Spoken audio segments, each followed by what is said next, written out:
Udah pemuda nyen statusnya kumaha Kang? Mak, Jumatan dulu biar ganteng. Berarti memang sholat Jumat goreng patut. Ngeleuwih parah aya nu nyen status. Jangan ganggu, aku sedang di rakaat kedua.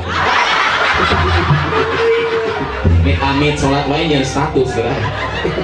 Kadang ulah seueur teuing nulis masalah di statusnya, batu jadi apaleun, masalah moal beres. Tapi curhatnya kepada Allah, hanya kepada Dia, hanya kepada Allah kita mencurahkan segala permasalahan kita. Betul tidak? Betul. Hanya Dia,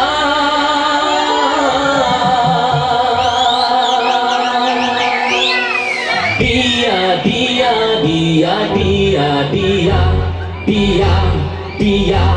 hanya Dia, hanya Dia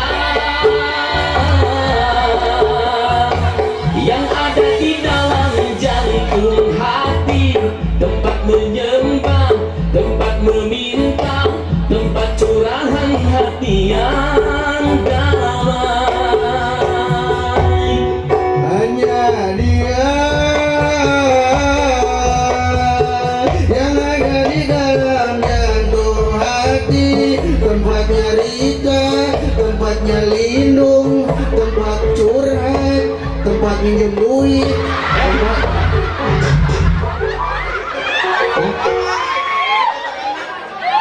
Ini mah lagu abdi, lagu curhat abdi, Bang Ustaz. Namanya Kade ya dia nanti ka Allah kan. Allah Akbar.